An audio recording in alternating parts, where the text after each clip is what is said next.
Hello, everyone, and welcome to another episode of the Lunch Hour Sports Podcast. Here with your hosts, Jacob Smedley, Sam Betts, Justin Reedhammer, and Peter Almirante. Our topics today include MLB Free Agent Frenzy, guys on the move, some Japanese players making waves in free agency, setting the market with their play with certain teams. We'll talk with Sam in just a second, where everyone's moving, how much money is involved, and much more. And the NFL season is coming to a close. The postseason is upon us in just a few weeks, a little over a week now, with the final week of the regular season underway, division chases, seeding. We'll get into that and our reaction to how the season has unfolded. Now it's Sam Betts inside baseball. He almost missed the episode, but we don't hold him against him. He's back. He's ready to talk some baseball. Sam, take it away. Yes, Jake, I did in fact forget to come on to the episode tonight. That's okay, because I didn't forget about all the great MLB transactions that have been happening so far in free agency. There's been a firestorm. You know how it always is. It usually starts off pretty slow. More recently, we've had a couple big acquisitions come in for some of these teams, but we're ready to go here. So let's start off with a pretty big one. We'll start off with Dylan Cease going to the Toronto Blue Jays. He just finished a 10-year with the San Diego Padres. He just got signed to a 7-year, $210 million contract. I mean, really big long-term deal for Dylan Cease, which is something that he was kind of looking for, something that I think every player really looks for, an established deal with the team, somewhere where they know they're going to be for a couple years. $210 million. I mean, a lot of teams are paying top dollar for these starters who are going to go and pitch one out of every 5 days. But if you want to have a really good, successful team, you gotta pay that top dollar, and you got to make sure you acquire those guys to fill out your rotation there. And I think Dylan Cease is going to be a really good addition. Had a little bit of a shaky season with the Padres, but definitely somewhere Toronto, very hungry, coming off of a World Series loss, unfortunately, really looking to bolster that rotation.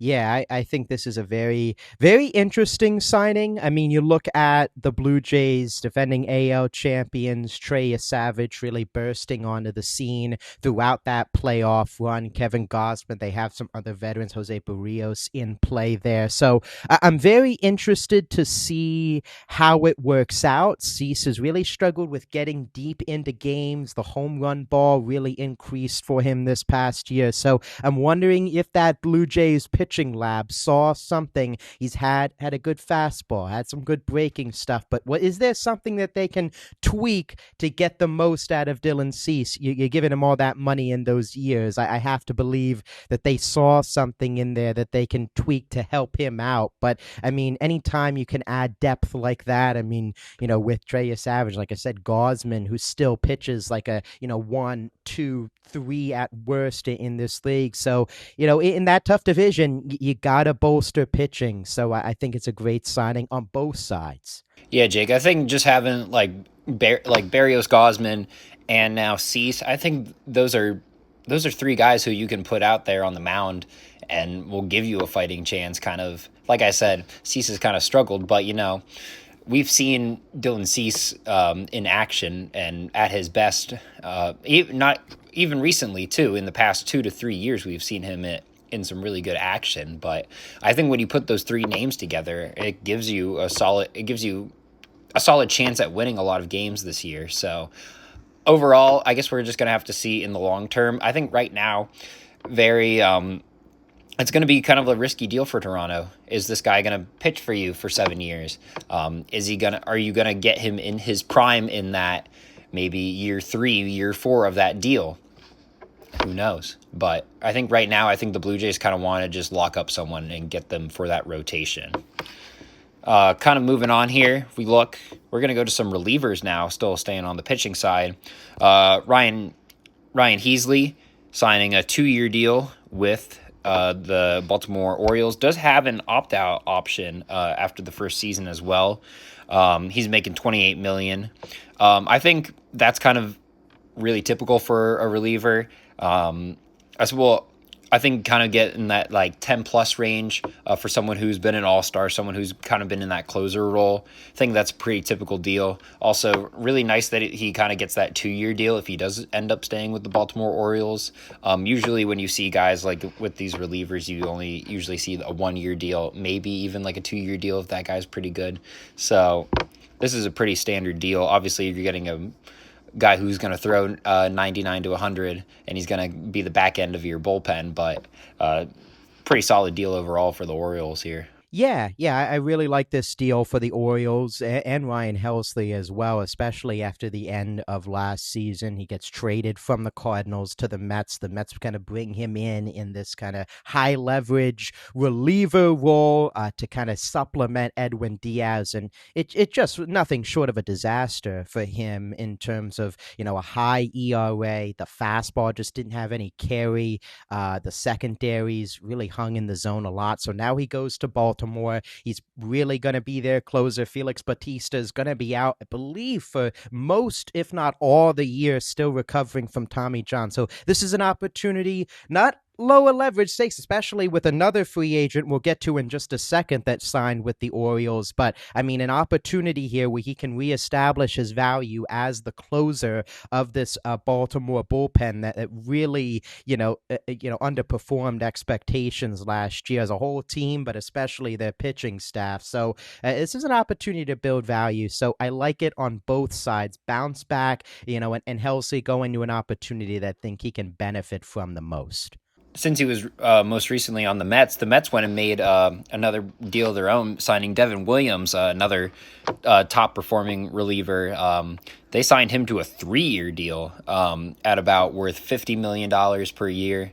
Or per year. Wow, that's a really good contract. $50 million over those 3 years. So the Mets went.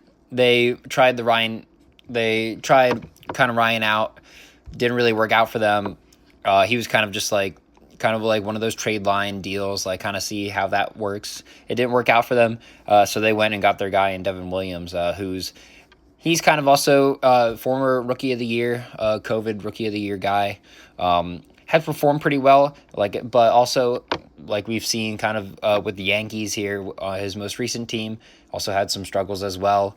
But they're Mets are, I guess, trying to lock up a fairly decent guy who could also really back up their bullpen as well and kind of finish things off if needed. Yeah, I think it's very, very interesting, especially the timing of when this move happened with Devin Williams to the Mets. There was still rumors of Edwin Diaz if he would return. I think it was a great, Mets will look, with a lot of discussion of, would Devin Williams be the number 8 guy to Edwin Diaz? Well, found out, and we can kind of lead it right into Edwin Diaz as well, signing with the Dodgers. But this is a bounce back, and now Devin Williams. I wonder a little bit. If there was the pressure in New York City. He did pitch better at the end of the season. Of course, had just an incredible run with Milwaukee, essentially to being one of the best closers in baseball, but got traded to the Yankees. The bright lights of New York were shined on him every night, and there was an impact on his mechanics. There was, different pitches that he was throwing in different areas, some dispute there. So, I think, of course, he'll still be in there. It's still bright lights with the Mets, but I think with a change of scenery, he did finish the year strong in comparison to how he started. Also a new role now as the closer with Edwin Diaz out. Hopefully he can reset. So, there's that, again, low risk, high reward in a way for the Mets, but still gave him big money as a reliever to get the job done. And again, kind of leading right into Edwin Diaz. I mean, just shocking to see that the Mets were a few $1,000,000 off for an offer. He goes to the Dodgers, and then the whole conversation starts again that the Dodgers are ruining baseball because they got the best closer. Well, tell your owner to go sign someone then. That's what I say. Tell your owner to spend money on the team. The Dodgers are just doing that better than everyone else. Jake, What if my owner is a complete idiot known as Dave Dombrowski and can't make a good signing to save his life ever in the preseason, middle of the season, end of the season, and we've been stagnant for so many years because this idiot is running our front office? What do we tell our owner then? I don't know. I'm just saying. Don't blame the Dodgers. Blame the owner. Don't blame the Dodgers for spending money. Dave, I did this with Howie Roseman one year, and he turned his crap around in the very next year. Dave, fix the team. This superstar team of Kyle Schwarber, Bryce Harper, all these guys are not going to last forever, Dave. Do your job and fix the Philadelphia Phillies. Peter is clearly listening to the Phillies now linked to Bo Bichette. Peter is speaking to that right now. So we've interrupted Sam's run with this. But Sam, Edwin Diaz, what did you think of that? I think it's just the Dodgers being the Dodgers. They're going out and they're getting a guy who's gonna just make them even better than they possibly could be. Which how could you do that? But they did. Yeah. They went and did that. They went and signed Edwin Diaz. And like I said, there's these weird 3-year deals for these top relievers, and they're signing and they did it. They went and spent $69 million on him for 3 years. So yeah, it's. I think I've said this every time we talked about the Dodgers, but the Dodgers are going to do what the Dodgers are going to do, and they just keep stacking their team. And then they're building their dynasty. They're just now you have a guy who's gonna back up your bullpen, who's gonna throw 90, who's gonna throw 99. He's gonna throw a 90-mile-per-hour slider, and he's gonna get you your 3 outs in the 9th inning, and you're gonna all go home and celebrate and cry, or in Peter's case, yell at his own general manager. That's what general manager. No. Dave Dombrowski did go out and he did sign his guy. He signed Kyle Schwarber to a 5-year, $150 million deal. And this was kind of like this prove it year kind of for Kyle Schwarber. I mean, he went out and he batted .250. He had. I want to say he had 40 home runs. Did he have 40 home runs, or was it more 30? Was it more 30? 56. Oh, no, he had 56. Yeah, I'm sorry. Yeah, he had, well, there you go. There, he had 56 home runs. He batted over 200, which he has struggled to do over the past couple seasons. And yeah, this was kind of Kyle Schwarber's prove year, and Dave Dombrowski said, "Here you go. Here you go." I'm very glad that he re-signed Kyle Schwarber. That's excellent. But with the exception of the new signing that I'm sure we'll talk about from the Rangers, what's different about this team except for losing some of our relievers? We've had the same team with the same names, with the exception of a few outfielders or closers here and there, the last 3 years, 4 years, and every single year, it's the Phillies fall short in the playoffs or in the World Series, and it's because the bats get stagnant, or the pitching gets stagnant, or the relievers can't pitch right. Where's the consistency? Where can we find it? And yes, you mentioned Bo Bichette.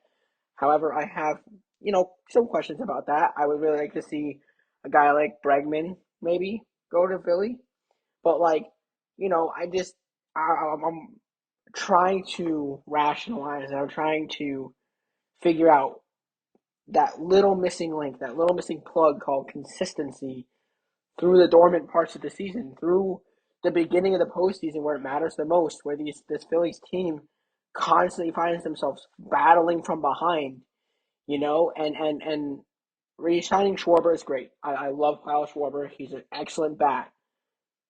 Where else do we plug those holes that are leaking in the ship? And it's not going to be done by signing one player. There needs to be more changes.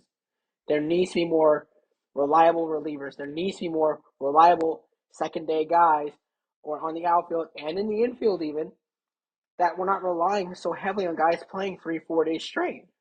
Then they get tired in the next series, and then we lose the series. Peter, I hate to break it to you, but it's a 162-game season. Guys are going to be playing 3-4 days in a row. No, I understand that. just to provide some pushback, there's only so much you can do to change the team, and I don't disagree with you in the fact that something needs to change. But there's bringing back Kyle Schwarber was paramount in terms of what he meant to the clubhouse, what he meant to this offense. I think Nick Castellanos is definitely gone. I think there have been multiple quotes already in the offseason from the Phillies marking him gone. I personally, I think the writing's on the wall for Alec Boehm as well. I don't, it wouldn't shock me if he's gonna be the opening day third baseman, but I also wouldn't be shocked if they move on. So you got to bring back your great players, Harper, Turner, Schwarber. But yeah, I agree that around the margins they have to get more creative. They have to make some changes, in the outfield. Again, they're a low risk, high reward potential with Adolis Garcia, who is the ALCS MVP 2 years ago. His strikeouts have gone up, but he's really the antithesis of Castellanos defensively, who had a negative defensive run save, -10. He was one of the worst defenders in Major League Baseball. Adolis Garcia was a plus 2, I believe. Incredible arm out there, covers ground. So they're taking risks. They don't have a lot of wiggle room as well money wise, but I understand. They've come out multiple times and mentioned their consistency to winning, and their so yeah. I don't disagree with you. I'm just providing some other information about it as well. Absolutely, absolutely. And I mean, I know from a very unbiased, from a logical standpoint, and not the fan standpoint of me, which is like, Dave. I understand it's a long season, right? And you can't fix every gap, and every team's gonna have a gap, and every team's gonna have a leak in the ship per se. But it's one of those things where you look at a team like the Dodgers that are spending Bezos type money on guys that like I've never seen that number in my life before, and you're like, man, why can't my team be doing something like this where we're signing guys like obviously Shohei Ohtani deserves the money, but like you know buku bucks like we're talking like NFL comparison like Patrick Mahomes type contract here. Shout out Chris Collinsworth. I mentioned Patrick Mahomes. Look at that. Um, but honestly, like I was just trying to like from an unbiased standpoint, trying to wrap my head around. Okay, we sign Garcia, we re-sign Schwarber. Well, yeah, you sign Garcia, you just re-sign Schwarber, huge, big. Where else can we fill the gaps? What's our focus? Are we focusing on replacing Bohm with a guy like Bregman, or are we gonna focus on our relievers situation where are we going to count on the fact that Alvarado can come back from his mishap last year and just be the same guy he was a few years ago? Like, where do we shift our focus to? Yeah, I think Brad Keller is definitely going to help with that, but we'll see. We'll see. Sam, you have some other free agents. We got a Phillies segment there in the mix. Adolis Garcia, a little touched on, but what other free agents do you have for us on the move? Here, let's go. We're Pete Alonso, 5-year deal with the Baltimore Orioles. I don't even. How much was this deal, Jake? Do you know? 155 for 5 years. 155 million, Jake said. Yeah. No, I don't. I'm not really surprised that Pete Alonso left the Mets. I think he was pretty done with the Mets, pretty done kind of with their playoff turmoils, especially not even really making the playoffs this year.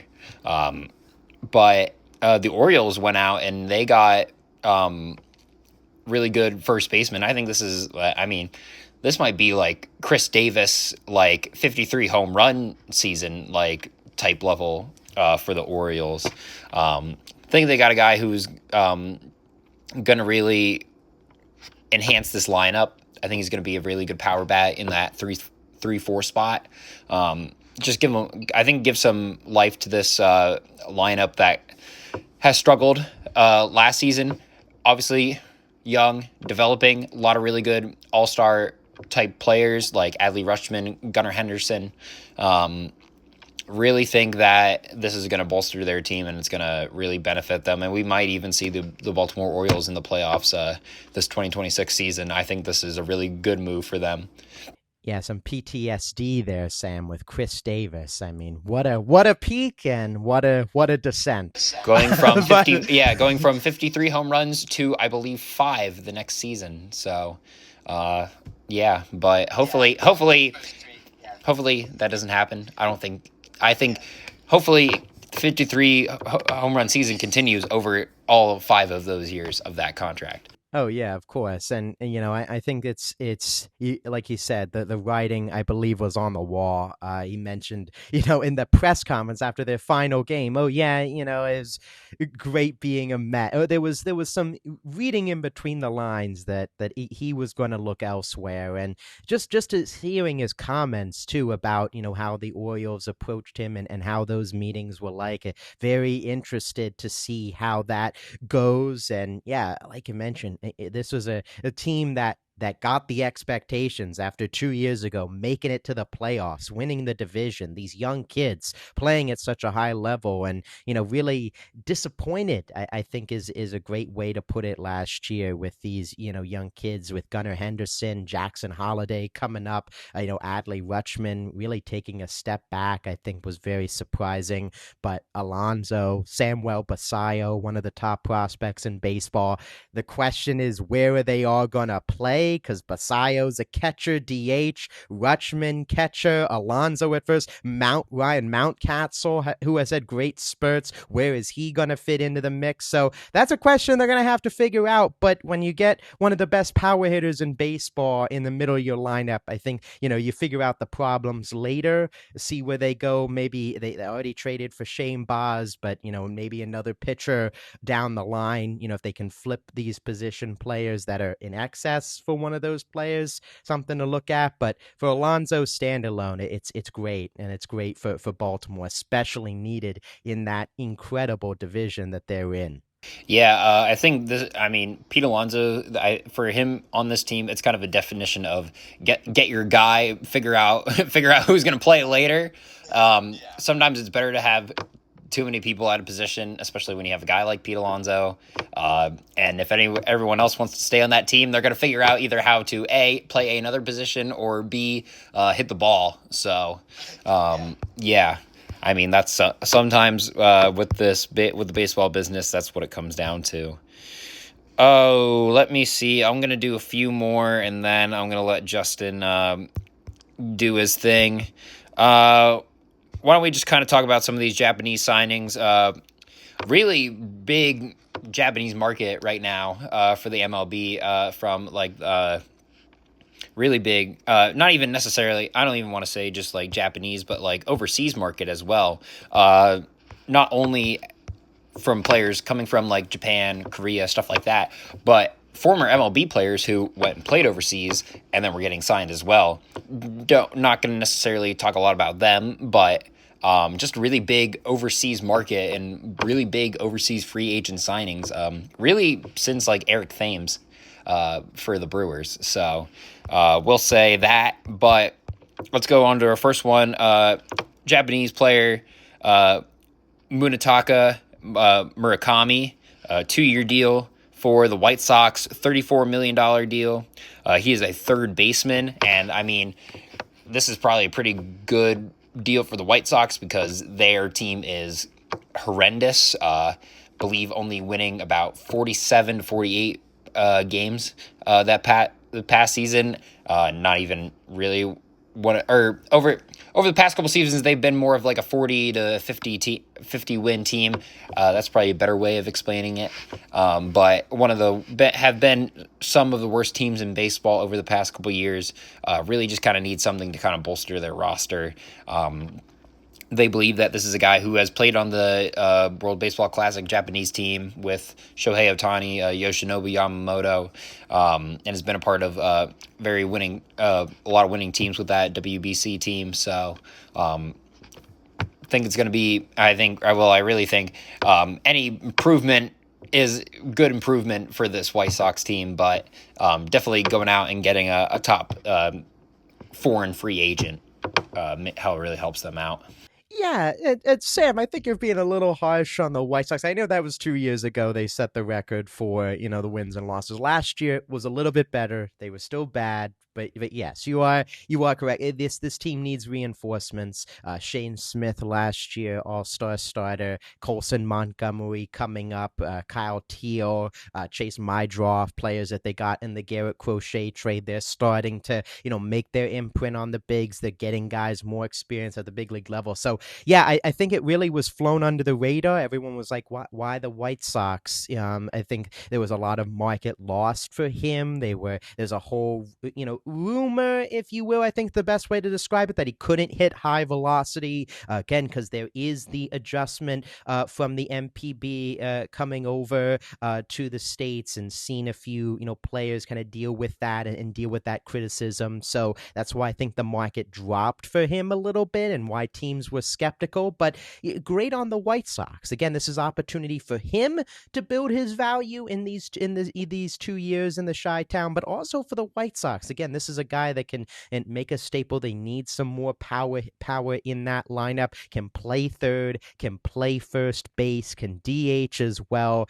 Lengthens out that lineup a little bit. So yeah, I like it for both sides. And yeah, again, Chi-Town. I'm excited for their youth movement. They're still a little bit of ways away, but looking for them to develop like the team, like the locationless Athletics. They're a team where I really like their young talent. If anything else, if they're still away from the playoffs, they're learning how to win games and over 162.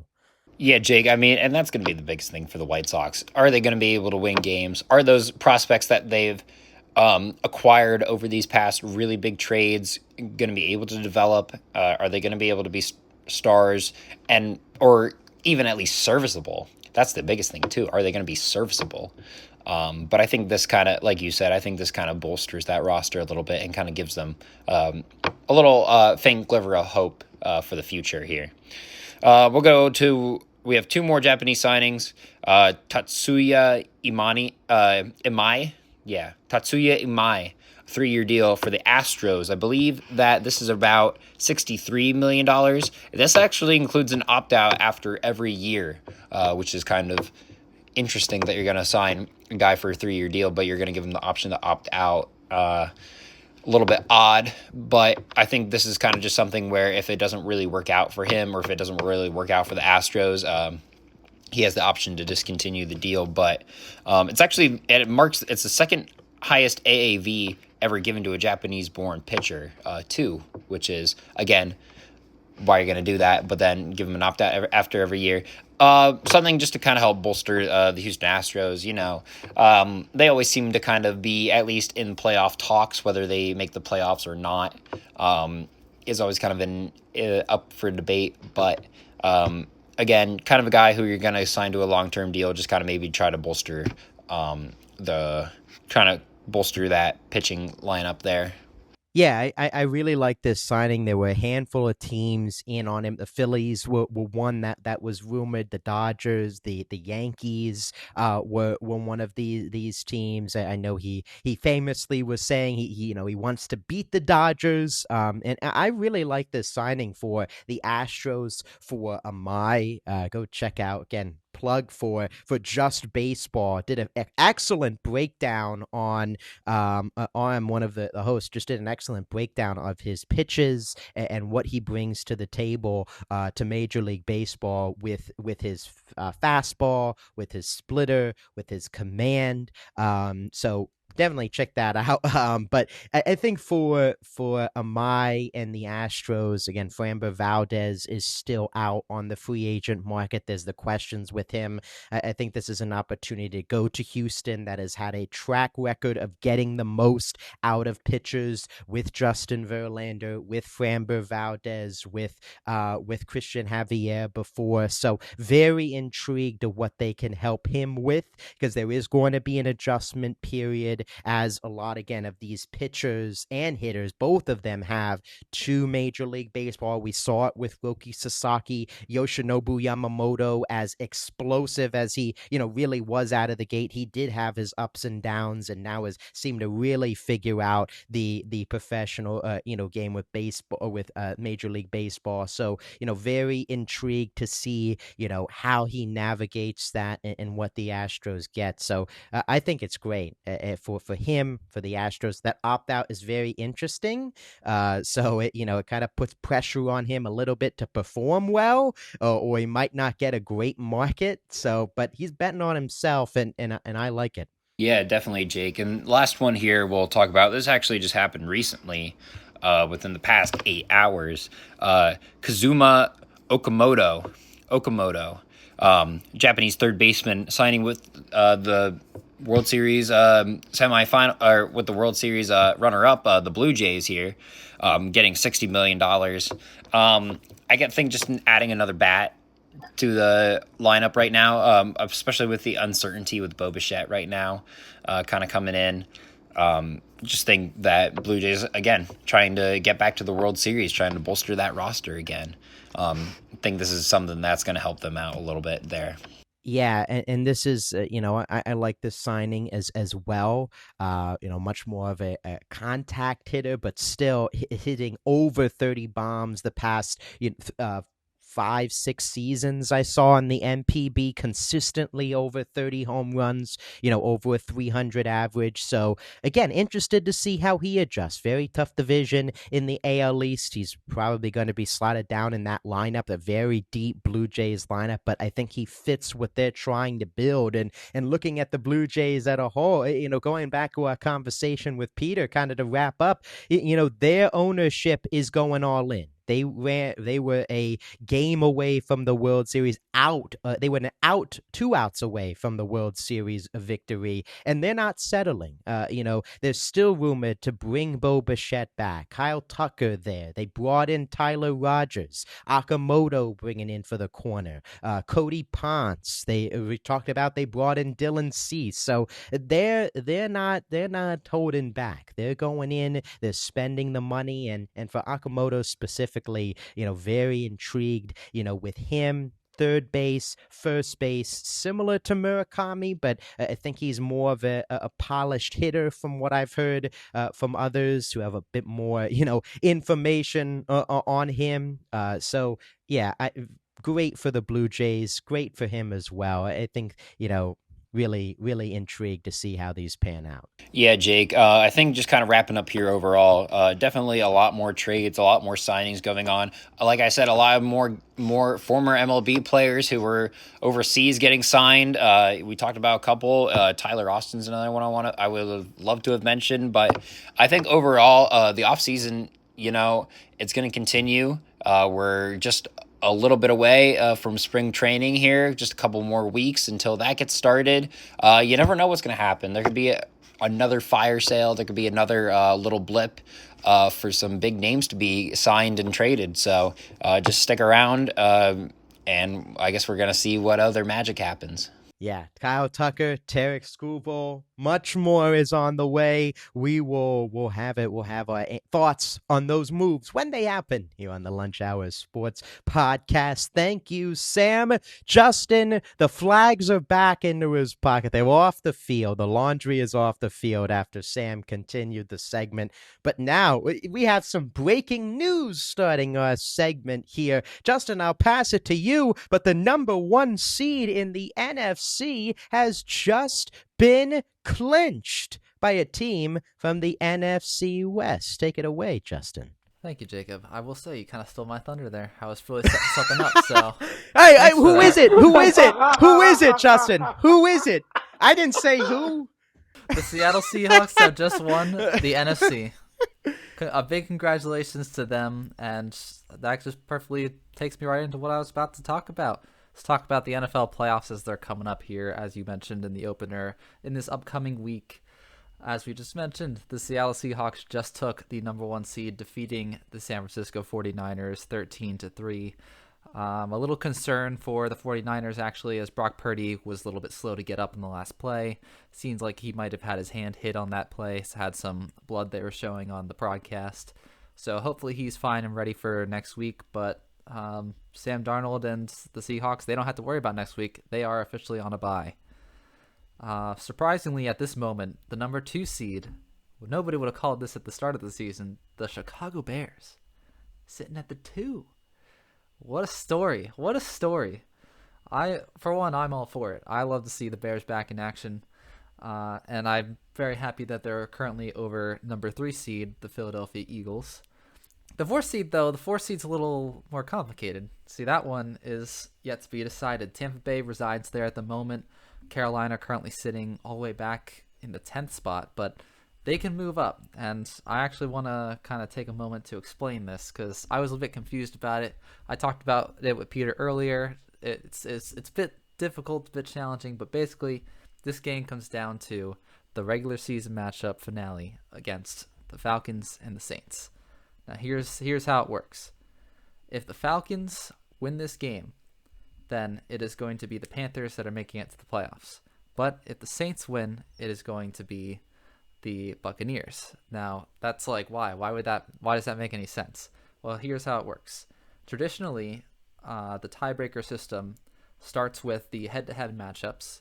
Then it drops down to the divisional games, the record that you have in your divisional games. Then it goes to the record in common games, and then your conference record, and so on and so forth. There's like a list of 12 tiebreakers the NFL has, but that's pretty much the priority list. If we start at the top of this priority list, Tampa Bay currently holds the main tiebreaker, I guess, which first it's head-to-head. They're both tied in that category. Then division, they're tied in division. Then you go to common opponents. Tampa Bay is ahead. So if it stays as it is and the Saints win, then that is it. Tampa Bay is in the playoffs. However, if the Falcons win, there becomes a 3-way tie record-wise for first place, in which case the entire thing that I just listed resets. So now it's resets completely. It goes to head-to-head matchups, and that's against all 3 of these opponents now taking into consideration. And in that scenario, it is actually the Carolina Panthers who have the tiebreaker because they are 3-1. They're 3-1, whereas the other opponents would be 2-2 and 1-3. So that is the reason why the Panthers, with a Falcons win, make it in, and with a Falcons loss or tie, are eliminated. No, I was just going to say, did you guys see, I think it was a meme where that meme from SpongeBob where Plankton and Mr. Krabs have SpongeBob and Patrick, where it's like the Bucks and the Saints are on one side and it's the Panthers and the Falcons, and it's like Plankton and Mr. Krabs. It's like, I died as a SpongeBob fan, just died laughing at that. But go ahead, Peter. That's all I wanted to comment initially. Justin said that we were talking about it earlier, which we were, and I was actually with some family earlier today, and I was talking about it with one of my relatives. It's really, this is what excites me about playoff football. This is not only like, oh, scenario week, big scenario week. What happens if this happens? What happens if this happens? But I don't think any of us could have really predicted this in the beginning of the season, to see the Carolina Panthers go from one of the bottom teams the last couple of years in the NFL to playoff hopes. I mean, good for Bryce Young, good for this young team, Xavier Legette, Rico Dowell, Chuba Hubbard, just to name a few guys on that team. And then to see the Tampa Bay Buccaneers really show up today, in that game where they knew they had something to play for, because a stat showed up, like Baker Mayfield's like 0 for 8 when he throws an interception in games and stuff like that. So, it's really cool to see these tight games. And I just know I'm thinking about our good buddy Joey over here, who the Steelers and the Ravens, same situation. They are fighting for their lives. They're fighting for their division, tomorrow. So this is one of my favorite weeks. This week and last week are my 2 favorite weeks of the season, because this is what it all boils down to. This is what it all comes to it's some great football, and I'm excited for the playoffs. All right, could you stop stealing my thunder, guys? I mean, seriously, I got to earn my keep here somehow. Let's move into the wild card round where we got San Francisco sitting at 12-5, and I just want to say 12-5. I called it for San Francisco at the start of the year. I just looked. I saw it coming. Though I didn't see them not winning the division at 12-5. So hats off to the and they Seahawks. had the easiest schedule too. They had such an easy schedule. Well, I saw it coming with 12-5, but I don't expect them to make it super far into the playoffs. But I don't know. We'll see. Crazier things have happened. But at the 6th seed, the Rams really impressed this year. Matt Stafford at times looking like the MVP. At times not so much though, and that's why they're sitting in the 6th at 11-5. And then Green Bay somehow coming in with 9-6-1. So I guess that tie ended up helping them out against the Dallas Cowboys because they're in the playoffs officially. So that's pretty much the set. It might change tomorrow depending on a couple of wins, a couple of losses, might move around some of those positions. The Eagles might move up. I think the Rams might move up, but that's pretty much set where it is. So with that, we have a couple of potential matchups here coming up. Chicago currently would go up against Green Bay in the first round. In Chicago, Philadelphia would take on the Rams, and then San Francisco would take on either Tampa Bay or Carolina.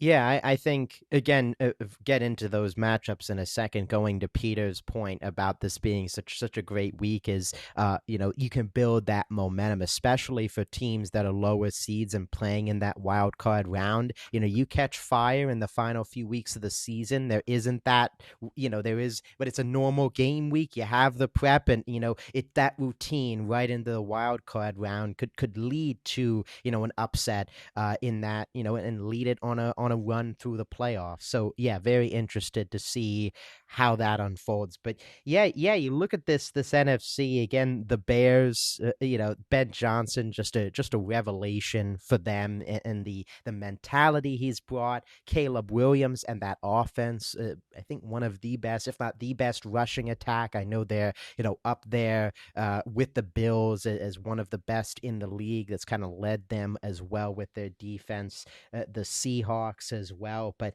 I mean, looking at it right now, 5 teams with at least 11 wins is remarkable. So yeah, just so tough. These matchups are going to be so tough here in the NFC.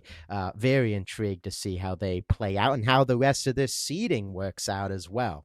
Yeah, personally, if I was a Bears fan, I would actually want to be overtaken here by Philadelphia, because to start off the playoffs at a divisional game, even if you're at home against a tough opponent, that's tough. I mean, Green Bay has been the thorn in the Bears' side for the better of 20 years, so it seems like almost a matchup that you would want to try to avoid in the wild card round. But at the same time, the 2 seed's pretty nice, so I assume that they're going to try and win tomorrow. And that's likely the matchup we're going to see. And I think that's going to be a shootout, personally. I think we're going to see some really good football from Green Bay. We're going to see some good football from Chicago. And that's a game that I'm excited to see. I think that we're pretty much locked into for San Francisco and whoever we're finding in the South. And I think in that matchup, San Francisco might have the advantage. I mean, honestly, those South teams just aren't really up to par. And then, of course, we have the Eagles and the Rams, and I feel like in that matchup, it's honestly a 50-50 shot. It's similar to the last year's game. It's going to come down to a couple plays, so we're going to see if MVP caliber Matt Stafford makes those plays, or if the Eagles are consistent enough on defense to take the game. Yeah, I mean, I think it'll be interesting. You mentioned the San Francisco game and the winner of the NFC South, but I do want to mention this team that showed up for San Francisco tonight wasn't the typical San Francisco team we saw end of November throughout December, because I remember reading a stat that the San Francisco punter hasn't punted since like the middle or beginning of November, and then this team today put up 3 points, and then again, it's the Seahawks. It's a tough opponent. Of course, I'm not taking anything away from the Seahawks, but you talked about momentum too, Justin, where you have this regular season, or I'm sorry, Jacob, you mentioned the momentum. You have this regular season game. You have this regular rhythm. If it's Tampa Bay, look, Baker Mayfield walked into that game against Carolina with a chip on his shoulder, with something to prove. That defense shut out Rico Dowdle and Chuba Hubbard. Like, they played some strong defense in that game, even in the conditions that it was. So I wouldn't necessarily count out the Buccaneers if they were to be the winners of the South to lose against San Francisco, depending on what San Francisco team shows up.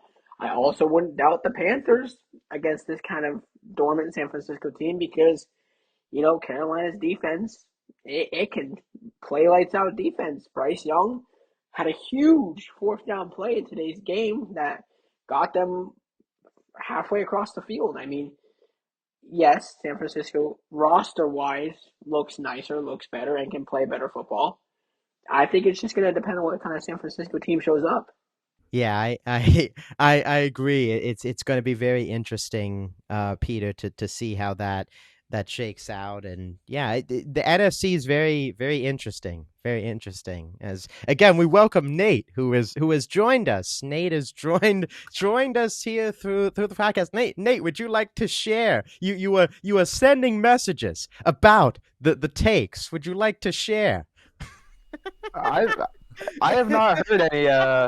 I've not heard any garbage takes yet. Okay. I'm just here as the your first viewer, so no pressure, boys. Okay, there we go. I wanted to see what y'all were talking about. There we go. All right. Well, Justin. Well, in the AFC, the Denver Broncos are sitting at the number 1 seed. Not sure any of us would have called that at the start of the season. I certainly wouldn't have, but Even I'm very Nate. happy to see Even it. Nate. No, yeah. no, I not even I thought that they'd make it Yeah. to this far. Yeah, I think if Buffalo's not going to be number 1, I'm happy to see the Broncos sitting at number 1. They're a good team. I like them, so I'm happy to see my friend Nate happy too. Penn State didn't go his way this year, so hopefully Denver can make a move in the playoffs. But that depends, honestly, on who they're against. And for week 1, they're not going to be against anybody, so good for them. But the only other team that could take it over them is the New England Patriots, who currently have another game tomorrow. Of course, they're playing against Miami. Should be a cakewalk for them, but I don't know. People drop games sometimes, so we'll see there. They're probably going to rest most of their starters. Still up in the air. A lot of that is yet to be decided. In the 3, then, Jacksonville's sitting pretty with 12 wins. Didn't expect Jacksonville to be this good this year either. But they came out and they were just hot the entire season. And it was pretty evident Trevor Lawrence was going to have a good year, and he's proved to be a pretty good quarterback this season. But the 4 spot, again, another interesting situation. Peter alluded to it earlier, but this one's a bit more simple. It's not like this team needs to win, and these are the scenarios. It's just straight up, Pittsburgh wins, they're in. If Baltimore wins, they're in. That's all it is. So whoever wins out of that matchup, which is going to be Sunday night football, tomorrow night, that's going to be the person who ends up making the playoffs. And they're likely going to have to face against the Houston Texans, who sit at the number 5 spot currently. Depending on the games tomorrow, a lot of the seeding's still up in the air. Pretty much the entire wild card actually is up in the air, where all 3 of those teams can end up being the 5. All 3 of those teams can end up being the 7. So it's really going to depend on what happens. But currently, it's Houston sitting in the 5, then the Chargers sitting in the 6, and the Buffalo Bills sitting in the 7. All those teams have already locked up their playoff spots. I'm excited. I mean, imagine the last week of the NFL season being a division, like not just a division game, but we all know the Steelers and the Ravens hate each other. I mean, and both sides are getting key components back. The Ravens are getting Lamar back. Pittsburgh's getting TJ Watt back. It's going to be a great game, but Justin and I have been talking about this throughout the season. If the seeding stays in place as it is, the Texans' defense is nothing to shy away from. I mean, the Texans' defense is a lights-out defense, and I think that some teams are going to just look at this offense and be like, oh, Texans' offense, it's all right, it's pretty good. C.J. Stroud's been doing pretty good, but you don't take the defense seriously enough. I think the Texans could go 2 rounds, 3 rounds, maybe before they meet an opponent. Like, I think that if it was a Broncos and Texans game, Broncos win all day. But you look at Texans Chargers, I think it's closer than what one might think. I think if you look at the Texans and the Ravens or the Texans and the Steelers, depending on what team shows up, Texans could hold their own against those teams, especially with their defense. So I'm excited to see how that seeding plays out, and it's also kind of fun to see the AFC's wildcard seeding be so up in the air in the last week, whereas opposed to the NFC, which is pretty locked up as it is. Yeah, I think, I think you bring up a very important point, Peter. I believe, I thought the Jaguars still have a shot at the number 1 seed. Is it, they'd have to have both teams lose, right? I mean, they have the higher strength of schedule. I think it's a I'm small not chance. Sure. Small It is- chance. it is I think quite it's small Yeah, chance. I thought I saw. Yeah. Small chance, unlikely, but they still have a chance if they do, play their starters and beat the Titans. Other things happen. But anyways, the Jaguar. We've seen a lot of just talked about the Bears and the Seahawks. The Jaguars resurgence, the Broncos, the Patriots with Justin's favorite quarterback outside of Josh Allen, Drake May. What he's done, with the Patriots and that often Mike Vrabel. What a resurgence for them. But yeah, this is great. Going back to what Peter said, so many things can happen in this final week that we really haven't seen in a long time, especially in the AFC. So yeah, That's because the Chiefs are out. Yes, Yeah. that's great. Let's me to it. celebrate Thank that. God. Yes, let's celebrate that. Yeah, but again, Justin's going to be smiling from ear to ear. But the Bills, I like the Bills to Josh Allen, again, best quarterback I think left, and that will start the playoffs in the AFC. So we've seen with Patrick Mahomes, the best quarterback, has been able to put his team on his back in the playoffs. So even if the defense is not the best in the AFC or the wide receivers and the weapons have been questioned, again, he is the best quarterback in the AFC, and again, make the argument in the league right now. So that's my team backing Justin here, giving him a little smile in this episode. I mean, the AFC is wide open this year, as you guys have said. It's a beautiful thing. No Chiefs to worry about. I'm riding with my Broncos.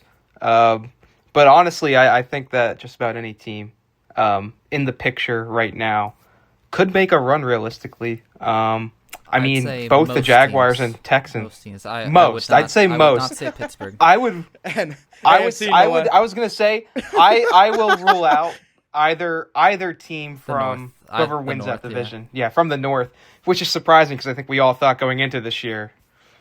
I think everybody thought going into this year, as per usual, that the AFC North would be a strong division. Just hasn't turned out that way. Who would have thought the AFC South would be as good as it's been this year? I mean, both the Jaguars and Texans are playing great football right now. So, I mean, as a Broncos fan, injuries really derailed their season. I wouldn't want to see either Houston or Jacksonville in the first round with the way they're playing. Especially Houston, that defense is elite. And Jacksonville did just beat my Broncos a few weeks ago. So, but I'm excited, as you guys have said. I'm rolling with my Broncos.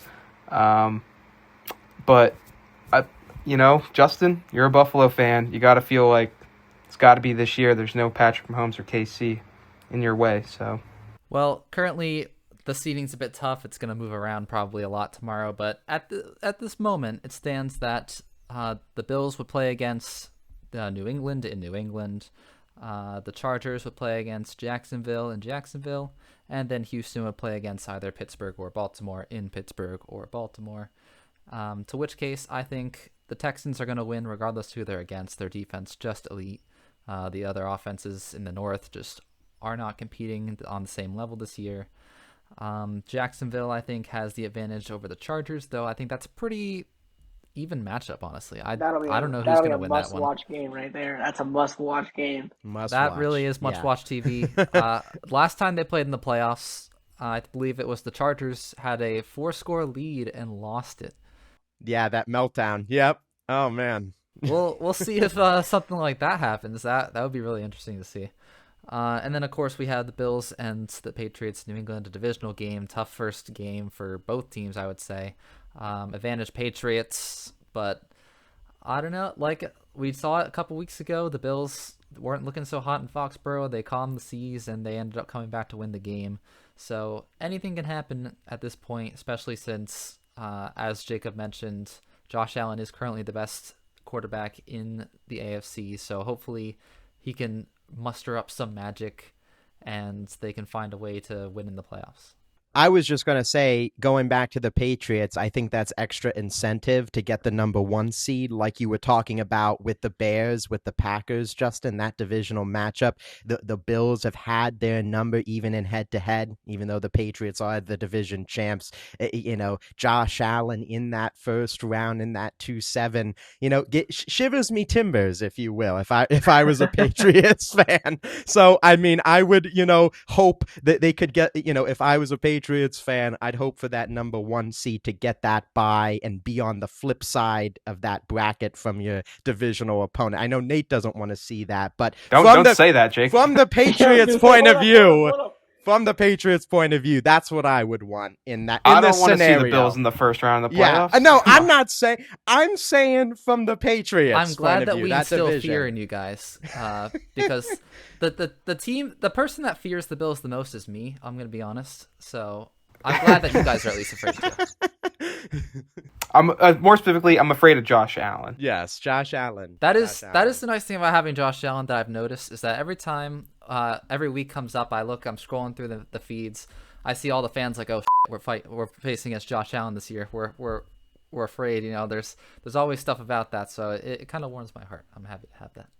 Oh, well, that will do it then. Another episode of the Lunch Hour Sports Podcast. Our host, Nate, making a late cameo. We love to see it in the final minutes, talking some NFL. The dedication of this group. Oh, some people in this group. I'm looking at you, Sam. But great. Another episode of the Lunch Hour Sports Podcast. Thank you for listening. Stay tuned for future episodes. The sports calendar is ramping up. NFL playoffs, baseball around the corner, NBA and hockey. We'll talk more about them in future episodes. Thank you very much for listening and hope you all have a wonderful and happy new year. Thank you for listening.